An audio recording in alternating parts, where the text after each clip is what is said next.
Hey guys, my name is Aleksandra and this is UT Journeys, the podcast where we invite ambitious students and hear more about their student life, extracurriculars, and most importantly, how you can enhance your study journey. Today, I'm talking to the brains behind NullSpace, a student startup at Ignatovič that provides management software for small to medium-sized businesses. NullSpace was co-founded by Aleksandra Ignatovič and Jasper van Amerongen, both students or recent graduates at the UT. We will dive into how the idea of their company came to life and also how they managed to balance everything with their studies. So, if you're looking to create your own startup or are just interested about the behind the scenes, I'm sure this episode is definitely worth a listen. Hello, welcome. Hi. Thank you for joining me today. I think it will be very interesting to hear about your startup and how it came to life.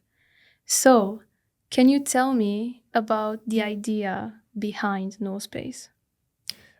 Sure. NullSpace is a management software tool for small to medium businesses, mainly in the vertical service segment. So that means that we serve businesses that in turn serve their customers, which are, consumers, essentially. So think about gyms or yoga studios or language schools, driving schools, things like that. Mm-hmm. Jasper, you are now an alumni, but you were a student when NullSpace was created, and Aleksandra is still a student. So can you tell me about how it's like for students to create a company? They discourage you often. They tell you that you have to choose first or you finish your diploma first, because honestly, it depends on what kind of program you do. For example, I believe that business and information technology that I do right now is a little bit more flexible in that sense, because there are a lot of modules that give you your time for self-study. But you can also pick other programs, just like my co-founder, technical computer science. I also done the first year there. It is more dense on the information that you have to learn. And for example, when you read something within the business area, it's mostly just theoretical frameworks, and reading 300 pages of that is a lot easier than reading 300 pages of actual formulas, which you really have to grasp. And it's not just reading through, it's actually working through that page. Therefore, I think for you, it was more challenging than it is for me currently. I would agree. Starting a startup next to your studies, especially your bachelor, it's not for everyone. I think I started in my second year, but mainly as a side project, and really got serious about it in my third year.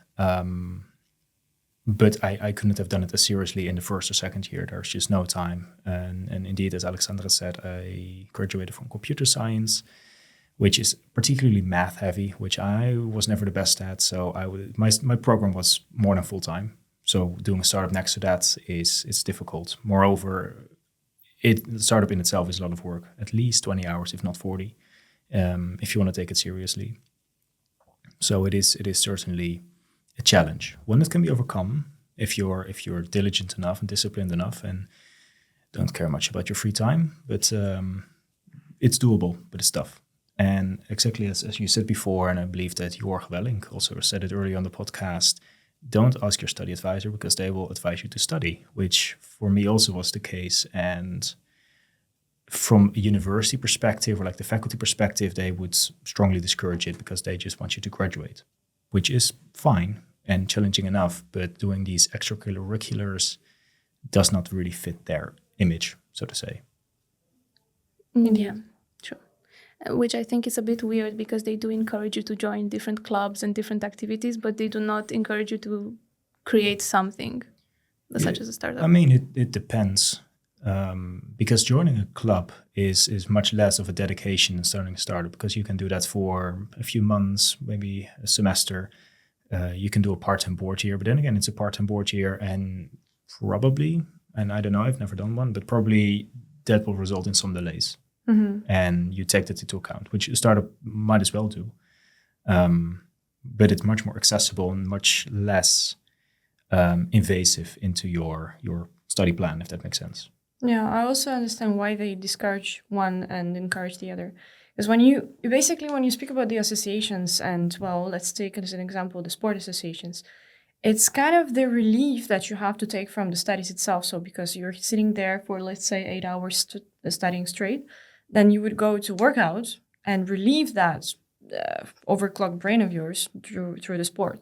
But when you're doing your startup, this is another mental activity that you put on top of already a lot of mental activity. So that just makes sense that those things are not really compatible, so to say. Well, once you start a startup, the studying becomes the relaxation. Indeed. Then how did you have to adapt your studies to your new startup? I think the most notable is that I deliberately chose a very simple, not necessarily short, but very simple thesis, which just really limited me to 40 hours. And that was about it for 6 to 10 weeks. And the rest of my time, I could actually focus on the startup. That helped. And I think you should be just wise about your time. For example, I had some studies delays, which included one module which was very math heavy. So that's at least 60 hours a week for 10 weeks straight.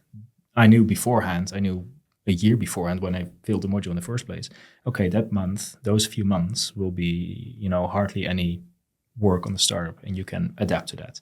Moreover, in that case, it was a luxury that you're not as far and as a company don't have as many responsibilities, or that you as a founder don't have as many responsibilities towards your team.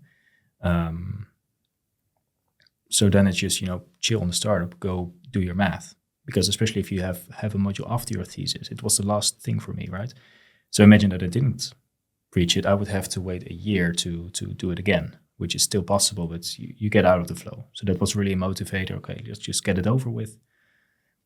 And for example, during my design project, which was in the same academic year, I kind of played it such that within our team, I could focus on the things that are closely related to the activities I was doing at the startup as well. So I would program not the same dashboard, but a dashboard that looks kind of similar, kind of familiar with what we would need at NullSpace and vice versa. So like I could take my knowledge from NullSpace, apply it there to make my life there easier.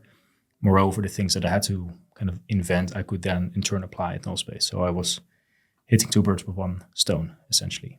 Mm-hmm. So that really helped. And before that, like the year before that, it was mainly a bit of hobbying. But I think we'll talk later about how it started. Yeah. For me, I agree with the combination of your studies and startup itself, because I think the module 8 that I've been doing, I gathered people, proposed them. We had to do like a business plan for a certain segment of the company. And we've done it for the part I'm working on, also is marketing, with 5 or 6 other people. So it was indeed 2 months of me and the people who work with me at the university just fully investing in our startup. Also, I took half a year gap, for example, last year, because it's a little bit more dense even than just studies and a startup, because I'm also working. And I've been working since the first year I came here, which started from full-time jobs, which is not really compatible when you have full-time study, full-time job, and then you have a startup on the side. You can easily go crazy with that schedule. So that's all about just choosing the priorities, I guess, because if you want to stay physically healthy, you have to invest into that. You have to socialize somewhat, and it's just a lot of investment before you start that into the management of your time. I still struggle there for sure. He's doing way better with that than me. Well, I mean, I don't have a part-time or full-time job next to the startup, so. As a deliberate choice. Yes, indeed. Which is also something that is an interesting thing to discuss, I think, later. Mm-hmm. Because financially, it is tricky to start a startup. Yeah, if you're bootstrapping, especially. Yes, indeed. Actually, we can talk about it now. Sure. Yes. So very briefly, if you want to start a startup, you need probably more than just yourself. And all those people need to have some kind of income to sustain. I'm not even talking about a salary where you like so much per hour or something. Even if you dedicate full time and 80 hours a week, you still at the end of the day need to pay your bills. Moreover, the startup has expenses as well. So what you often see is that you go and validate an idea, and with that you raise some money, or you take out a loan, or like there's different paths. Alternatively, you cannot do that and bite the bullet and bootstrap. And bootstrapping means that you're not externally funded, and you do everything yourself. which in turn is a challenge because you need to invest so much time, and all the time that you work for the startup, you cannot work to sustain yourself. And during your studies, that's fine because my whole studies, I borrowed money to sustain, and that was fine, and that is no problem. So there were a few months where I could still do that and still work on the startup full time. But then, August or September comes about of the next year, you're not studying anymore, so you have no income. And savings-wise, you work a bit here and there, but it's nothing substantial because the past 4 years you were studying. So I started doing some freelance work deliberately on Monday and Tuesday, 10 hours a day, at this other startup that actually was funded a bit more, where once again I could actually do a lot of the same things that I did before, and the same with the design project, right? I could invest in myself and at the startup all at the same time. And doing that, like mentally, it makes sense to just do that Monday and Tuesday, and then for the rest of the week, forget about that other job and focus on the startup and the other responsibilities. And the money just come around, and that's where you work. So that helped. And financially, I was able to make about 2.5 times my monthly expenses. So I did that for 10 or 11 months, and I could actively save up such that the period that we're now, I have been for the past half year living off my savings. Now, mind you, the company is still utterly broke, right? There's I think we had a starting capital of 1,000 euros. And through very diligent budgeting and corner cutting, we were able to extend that to, I think, about 2 years. So that is, in the grand scheme of things, like absolutely nothing, because there's other startups, they blow that in a week, so to say. But yeah, it is a pivotal decision, and indeed, and something that you're similarly in as well. I would love her to also work 40, 60 hours, but that's just not possible. Mm-hmm. And not because she doesn't want to, or because, you could not sleep, but that would be extreme. Indeed. Obviously, you have a responsibility at work, and you need your income as well, and that's how it is. And none of those discussions or my own considerations take any salary or like an hourly wage into account or anything that is taxable. Like, that's secondary. I just made sure that I have X amount of months that I could sustain myself at this budget. Exactly in order to, for the whole time, get the company to a revenue generating point where we can pay at least 1, maybe 2 salaries, which in turn means that either or both of us, if not other parts of other team members, do not have to work anymore. And if they're willing to, can dedicate more time to the startup. So what I'm understanding is that there is a lot of discipline involved in having a startup, especially as a student, and also if I understood correctly, a lot of sacrifice as well. Mm-hmm. Yes. Yeah. Because if you think about it, if you have that time that you would dedicate to your startup right now, which, for example, in the eyes of a person who wants to have a good life now, is a bad decision, because currently, well, you won't get much from it rather than experience and possibility in the long term. And you're in your 20s, so presumably you want to travel, you want to, invest into yourself and do the fun stuff. And if you have just your job, for example, or just your studies, you can invest all the other time into the fun things, which is your deliberate choice again not to do. And also talking about the motivation, there is no motivation every day. It's not something that you wake up with. Yeah, okay, one day when you talk with your friends, especially in the evening, about how cool it is to have your company, that is when you're super motivated. But then when you wake up in the morning and it's freezing and you're hungry and you don't want to go and work, but you want to stay at home in your nice bed, there is no motivation. There's just discipline and the idea of that, well, to get A, I need to do B, Mm-hmm. And that will be mostly what will be happening to you, and you have to sustain that. That is true. Moreover, you don't have an employer or a schedule that tells you that you need to be there. You have the problem every day, except when you go to work, you get paid. You go there because you're expected and because you get paid. Yeah. I don't. No one expects anything of me. Yeah. I don't get any money for the hours I put in. And it's discipline, it's routine. And you're absolutely right with a bit of motivation. Like there's times, both during the day or during a week or during a month, where you think to yourself, what the fuck am I doing? Mm-hmm. I'm not sure if I can swear, you can bleep that out. But what the fuck am I doing? Why am I doing this? I either could have been working as well and make a decent salary, especially compared to what we're doing now, which is nothing. And you could have a lot more fun, and you could work 40 hours and then go home and chill. Then what drives you to continue? I forgot, man. It's been so long.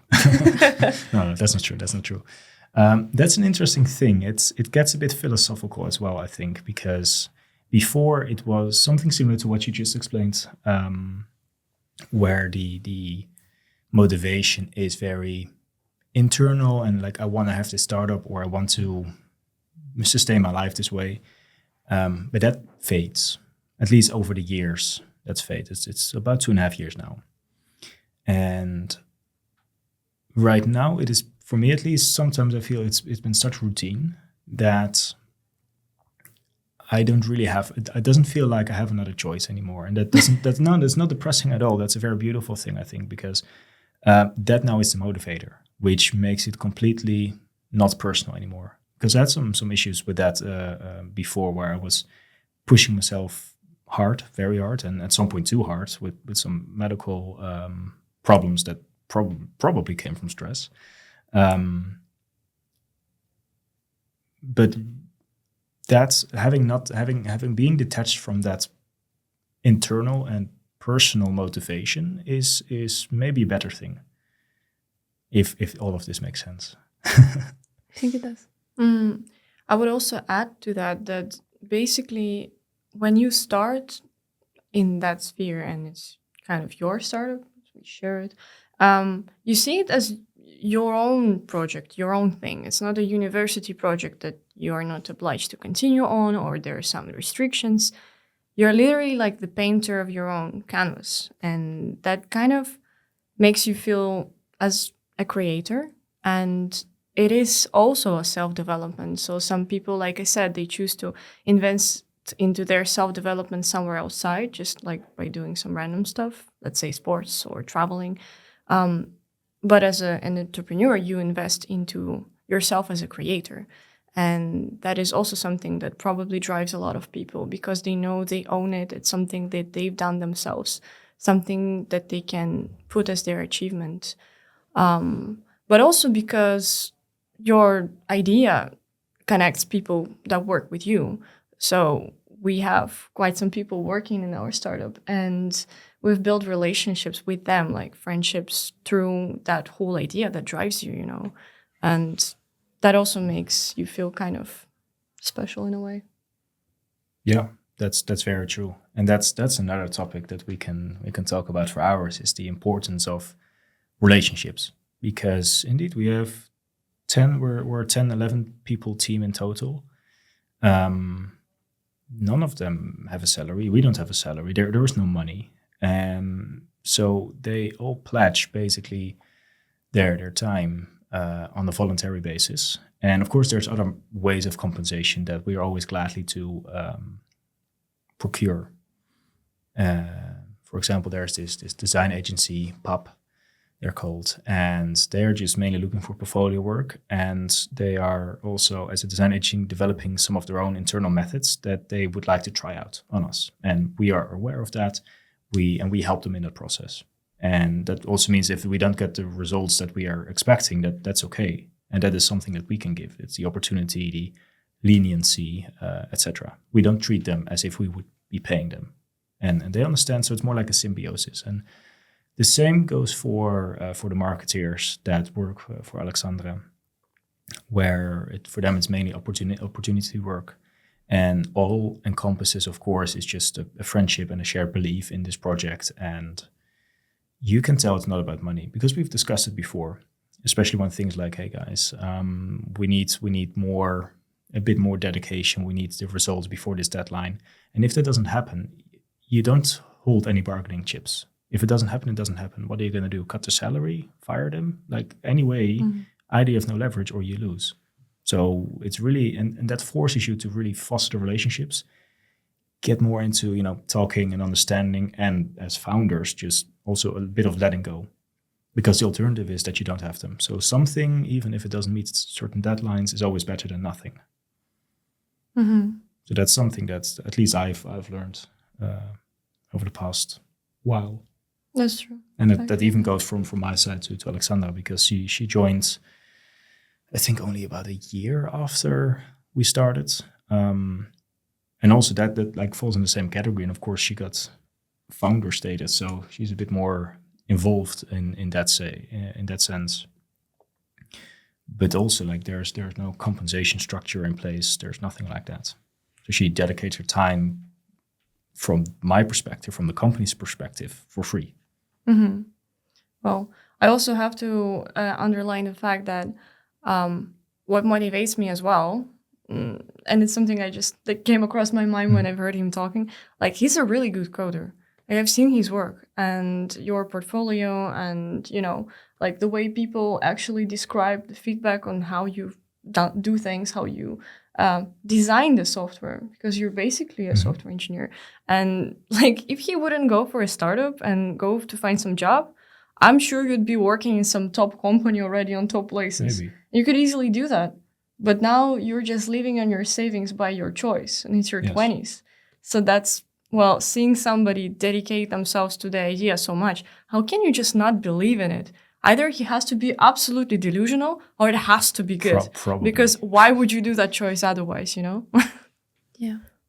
By the way, you said before that basically you're investing in yourself as a creator. Indeed. And I think that's a beautiful way to talk about it and to talk about being a startup owner. So I would like to ask you how the idea came.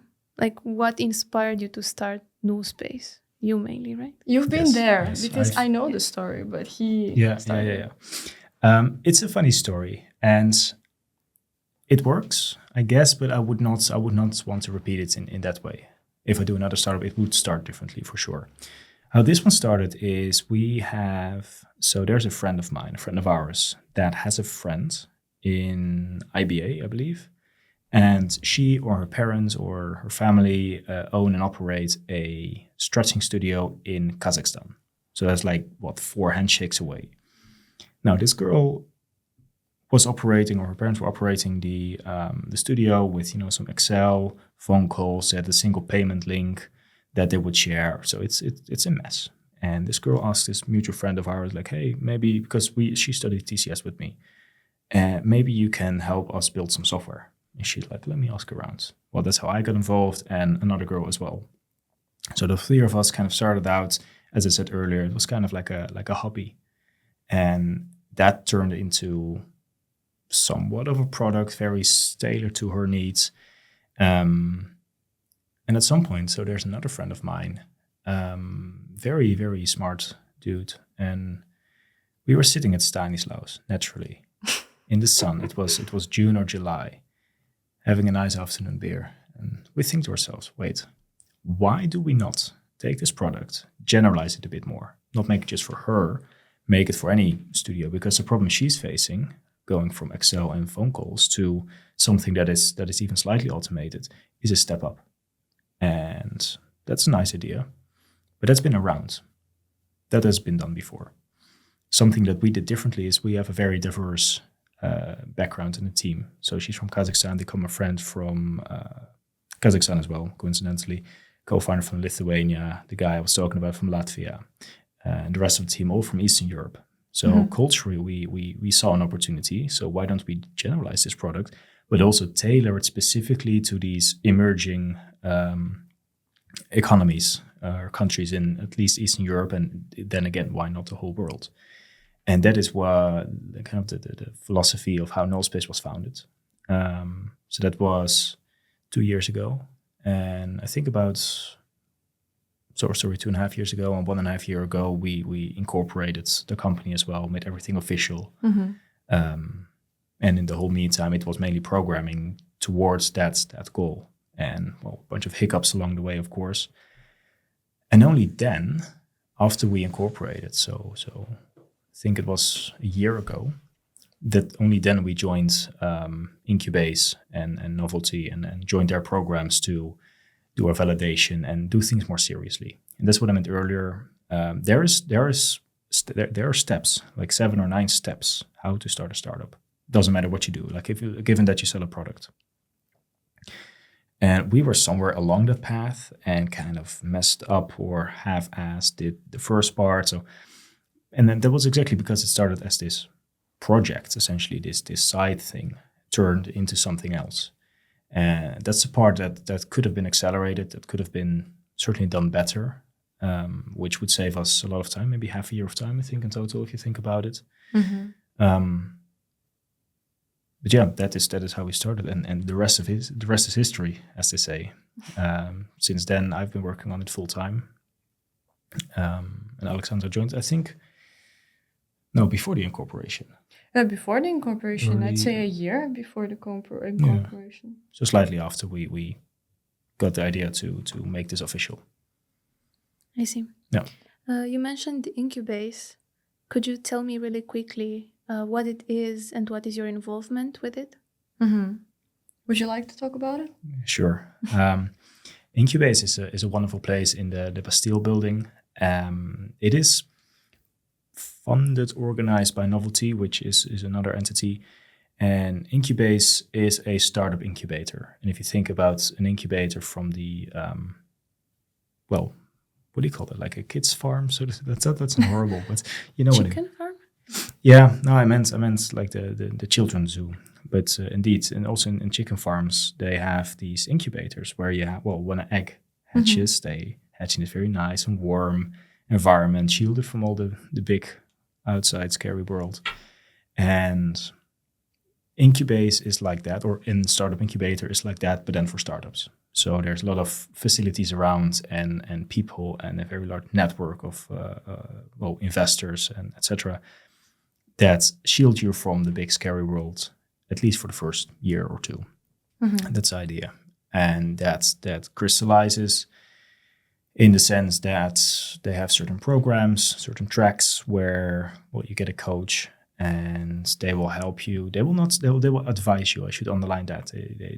The whole Incubase has a passive role, except the coffee machine. That's the only active role. But the rest is just there to help you if you need it. It's your startup. You call the shots, right? So it's even less involving than, for example, a course where you have to do homework. It's not like that. Maybe the startup program, but I don't know. Yeah, maybe. For us, it's mainly like they provide facilities and knowledge and a network. And how do you get into Incubase? For example, for students that would like to create a startup now, what is the procedure for? I think there are restrictions now because Are there? I believe that there are other different programs. So like Jasper already mentioned, there is a starting program, and I'm really not sure about the restrictions there because don't want to brag, but we started straight from the advanced. We did. And for the advanced program, I believe you need to have a co-founder. You cannot be the only founder of the company. And you also need few people. There's some limited amount of people that have to be working constantly every week. And I'm not sure, but I do believe you have to be registered or officially as a company as well. So if you just want to start a startup or business, first you have to come there. And I believe also they really would love you to have something innovative about your idea. So if you just want to open a bakery and you come to the Novelty, it's not really something that they're going to be looking at. They can give you advices, but that's not really what the idea is coming from the name. A startup is not a starting company. There's a big difference. Because indeed, like bakeries or like agencies, they do nothing new. A startup is a company that creates a new product and that needs to go through something that doesn't exist and that goes through certain steps, like validation, pilots, etc. And that has also the restrictions that you cannot get a loan upfront. Like a bakery has been proven for like 10,000 years that it works. So getting a loan from a bank is pretty easy. As a startup, a bank is not going to take the risk on your weird product that no one has seen before. Maybe it's a hit, maybe not. Who knows? So that it's a whole different way of doing business as a startup. And that is what they focus on. So indeed, the bakery will have no luck. If you want to get into the STAR program, go to the Novelty or the Incubase website, leave your contact details, or contact one of the coaches. They'll do an intake meeting, and either they will place you in the STAR program, or I think in only very exceptional cases like ours, put you in the advanced program, because we already started for almost 2 years by then. Because the starting program is basically customer validation, Yes. and a validation that your idea is no bullshit. Again, you can peep that word if you want. But yeah, and that's why they will make you go through the lectures where they explain how do you approach customers, what do you say, what you don't say, etc., etc. And because we've done that when we came to, I think actually we joined after the first time I went to the UT Challenge, another interesting part of Right, yes. university. Yeah, and so we just talked briefly with people who are organizers, and because our idea was already at some point, they said that it's okay, they would accept us to the advanced program, which we are still in. Yeah. Yeah. Aleksandra, I know that you have been nominated for the More Than a Degree Award for the most entrepreneurial student. That is indeed the case. So currently there is a voting between me and, well, other participants who've been also nominated. And I think this podcast is just a nice reasoning to maybe also ask people to vote for me if they assume I deserve that title. But since just like other students at the university, I do my best by investing into entrepreneurship. Perhaps that's possible, that I could win this. And then one message for the camera over there, you can put this in. Everyone, please vote for my co-founder, Aleksandra. Female founders are very rare. Go see for yourself at Incubase. And there is no one else that I would rather have by my side than her. So if anyone deserves of the title, it's her, and you should vote. Link below. Thank you so much. What does a day in your life look like?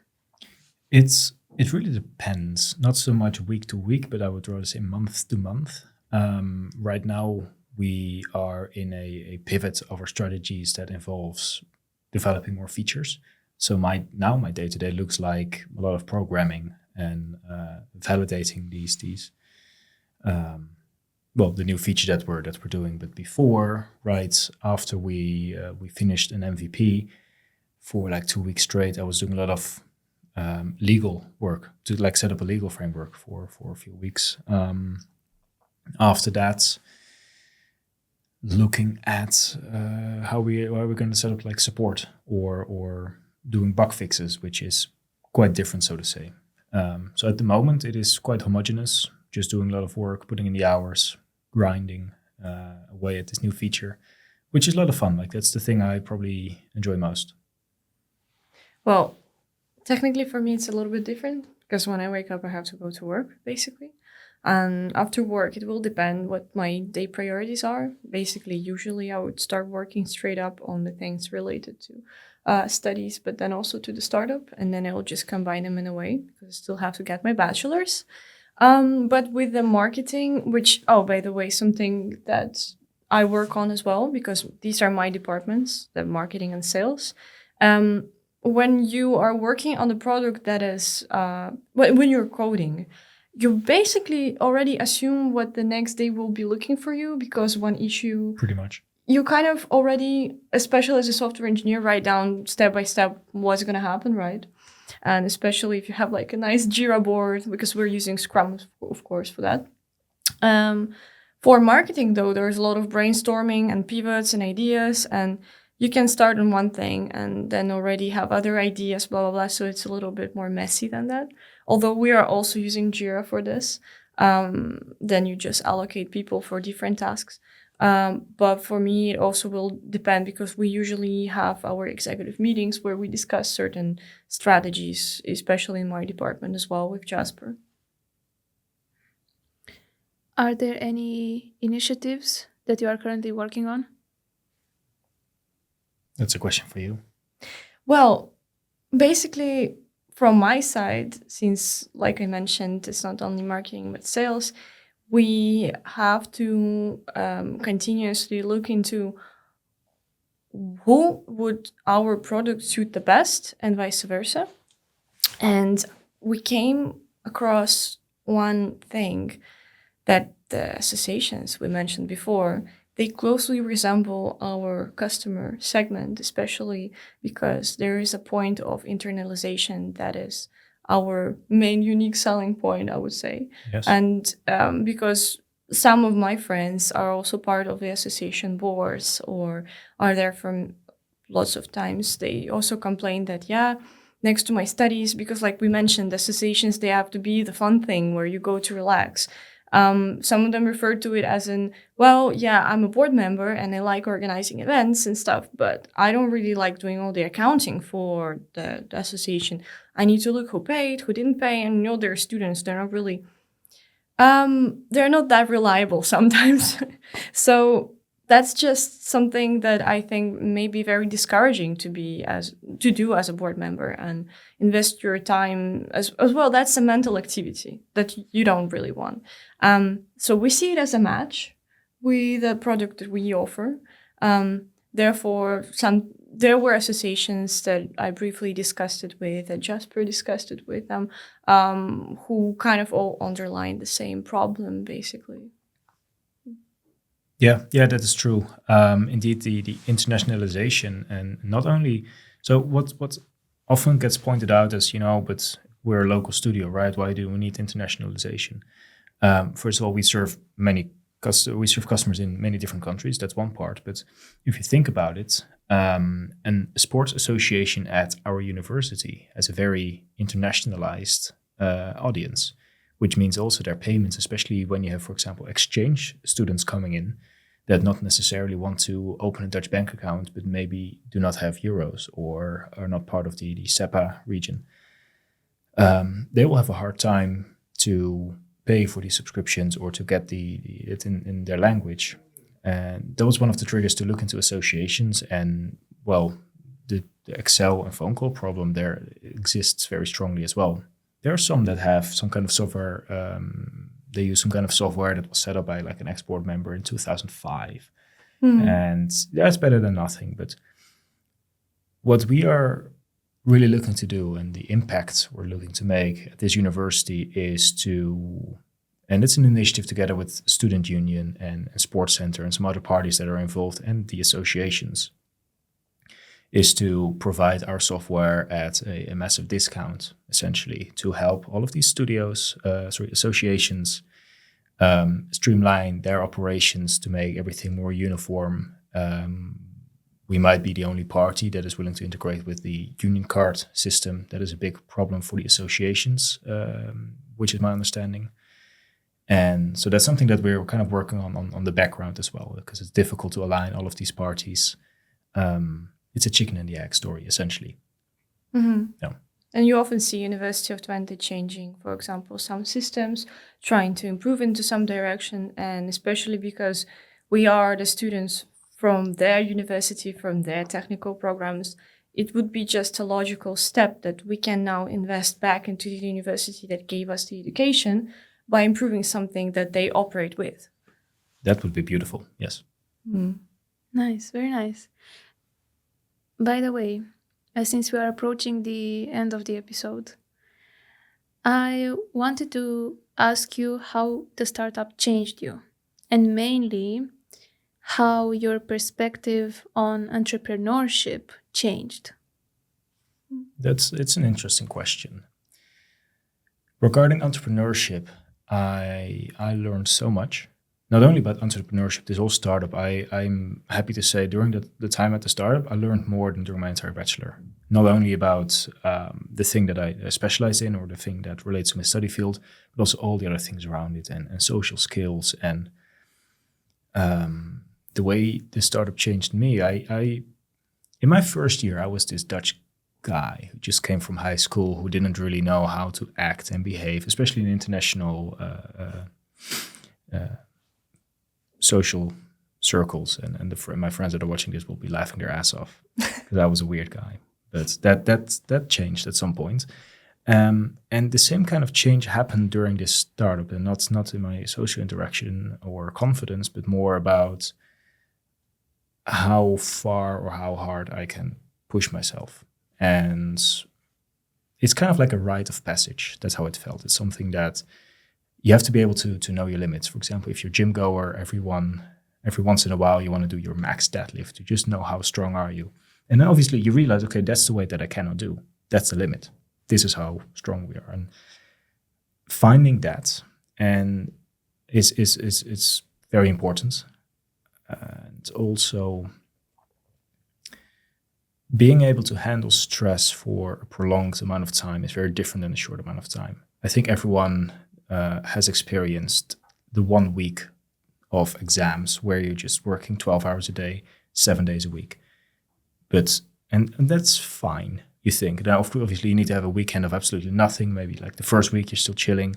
So you can have these intense moments. But you can't have that for 52 weeks of the year. That will damage. It will do damage. And that is something that is also important to balance.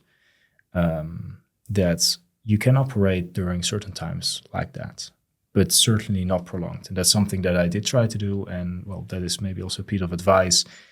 Don't do that. I don't care how motivated you are and how much external motivation that you get from, the likes of, for example, Dave Goggins. I like to watch his reels, for example. Oh, you're in pain, good, work harder. Like, yeah, that works for those short amounts of time, or when you're in the gym, like, get that extra rep in, that works fine. But if you're a marathon and someone tells you start sprinting, yeah, well, that's never going to last, right? And that's something that I really learned how to balance, so to say. And no other job or no other activity would have taught me that. Mm-hmm. I agree. You have to build it up really step by step. You can't just jump and, from running 5 kilometers, how you said, to run the whole fam marathon straight up. You do it little by little, 6, then 7, then 8, and, you run that 42 once, and then you give yourself a break because, well, you can't do it every day, even the people that are the best at it. Yeah. For me, I have to add up the fact that, well, first of all, I completely agree with what he said. You have a lot of parts to the startup you're working on, and it will depend on what you're doing, especially, but you always have like the marketing, the sales, you always have the legal part, the product development, the relationship within the company. And it's not something you can learn somewhere else. You will have to read into a lot of data. And what differs from the university and the startup is that university kind of provides you with the documents or kind of like the clues where to look for the data, at least a little bit. Although the whole idea of the research university is that you do your own research. But there is no that guidance when you're doing your startup. Now you're just lost in the big data. That's a lot. And what is the right decision, what's not? You have a lot of tools that you can use, for example, or the strategies you can take, and you don't know which one will work for you. So it's all trial and error. And that takes a lot of time, especially with all the deadlines. That's something we learned the hard way. You should never be positive about the deadlines. Just that's a funny thing. assume the worst. at some point, I started realizing that every time Aleksandra and I land on a deadline, she can probably do that in 2 weeks. And I asked, like, is 2 weeks fine? Yeah, it's fine. Ends up taking 4 weeks. And at some point I had this rule for myself, whatever she says, I'll double it in my head. And usually that's fine. And I do this for my own work as well. For example, this whole new feature we're working on. When I explained it to her, she had a certain image in her head. And I said, yeah, it will take about 2 months, full-time months. She's like, well, but you can do it faster. I'm like, yeah, I can. 1 month would be optimistic. So maybe it's pessimistic, 2 months, doubling it. But in the end, it seems to be realistic. So in terms of time, especially when you rely on other people, don't be afraid to be pessimistic, because things easily take twice as long, literally twice as long as you planned initially. Mm-hmm. Yeah. And also to add out on that question, what really popped in my mind is that when I was looking at the business owners and entrepreneurs from the side, when it wasn't my thing, somewhat I always assumed that there should be a trick in that. People are trying to earn on other people, blah, blah, blah. But when I started to be in that area myself, I realized that that's really not the case, especially having a lot of other startups around you in the incubase. The whole idea of each startup is to help someone somehow. And that's them trying to build a sustainable model of helping others and not doing it to the own damage of themselves, or some resources they own. So I believe that it taught me, and I think it's a good message to also, spread, that being entrepreneur is not it has a bad image in the internet and around people, but it's really not the case, because most of them are actually just striving to, encourage people to do something better, or to help world in a certain way. That's why there are also these values that they tell you should adhere to, like you're helping this environment or you're saving animals or something else. And it's a very important, healthy image that also novelty helps businesses, startups sustain. Yeah, that's true. Every startup, at least all the ones that we spoke to, they all have a mission, and the mission is not related to money. Yeah. And that's very simple. And these people back it up, because all the capitalistic pigs that do it for money, they're in finance. They don't start a startup. Startup is way too risky. So it's more about a mission. And I mean, for us, we kind of, I could bullshit a mission right now. That's no problem. But we just kind of rolled into it and would like to extend it. So it's not really a social issue that we're trying to solve, or like to end world hunger or something like that. But it's certainly true that at least the modern startup is very pitchable, is the word I like to use, because they have this mission and it's unrelated to anyone's not needs, but like demands, let's say. Yeah. There's no greedy motivator. My last question for you is, what advice would you give to other students that are looking to start their own company? Make sure you know yourself, and then make a decision to either do it or don't do it. And that sounds super vague, but what I mean is, like, if you are the type of person that wants to do the studies, but does not see that as, if you live your life that your studies are not, or working is not the whole part of your life, and you have a lot of value to the other things outside of that, and your freedom, so to say, don't do it, because you're not dedicated enough. You will not be dedicated enough, I think. If you are, then by all means go for it, but also be aware of the sacrifices that you have to make. So I think we touched on that earlier, that it takes a lot of time, a lot of consistency as well. But then again, if you are familiar with, if this sounds familiar to you, if this is you that I'm talking about, then by all means you should do it, because it is one of the most educational things that you can do. It replaces a master, in my opinion.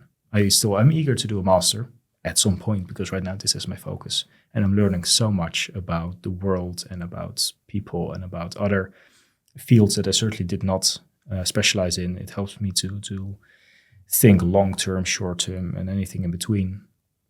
So it's incredibly valuable, but you need to do it. And you only learn this when you are doing it for a longer time and with the same intent. For example, like if you were a participant in the UT Challenge, you're an entrepreneur. You just did a fun thing and you worked in it for like a few months, for 10, 20 hours. That does not make you an entrepreneur. Do it like it can help you start. And there's enough startups that started like that. Do that, but then also keep in mind that you have to continue that on. Be ready to make a sacrifice for the next 5 years. Consistency. And be consistent, yeah. And also like talk to your parents, for example. If they have a certain expectation that you go do your master, then make sure that they understand. And also make sure that they understand that this is a good thing and that you're not just doing like a board year that sounds very nice on paper, but in the end, at least I have never spoken to anyone who thinks it is that valuable compared to a startup or compared to a whole master or starting your career a year earlier. This is a career choice, a startup, for, let's say, 5 years. And also get damn comfortable with failing. This whole year, 2024, we did not have any major successes. And that sounds really rough. Like, there's been small ones, and of course we adapt.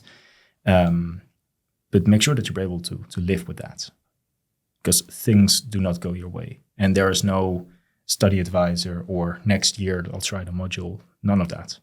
If you fail, you fail. Now you're out of money or you're out of motivation, which is perfectly good cause to quit. Or you're infringing on someone's copyright and you are made to be bankrupt. You're closed down. Shit happens. Deal with it.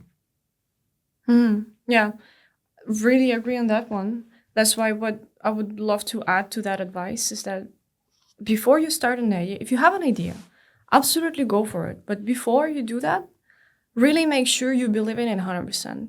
Because like I said, the motivation is not there daily.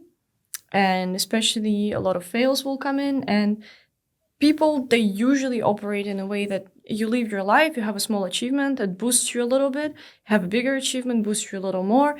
And that's how we go, by those achievements. And when you don't have them for a long time, it can get really depressing. So the only thing that will save you is discipline and believe in your, idea that you have.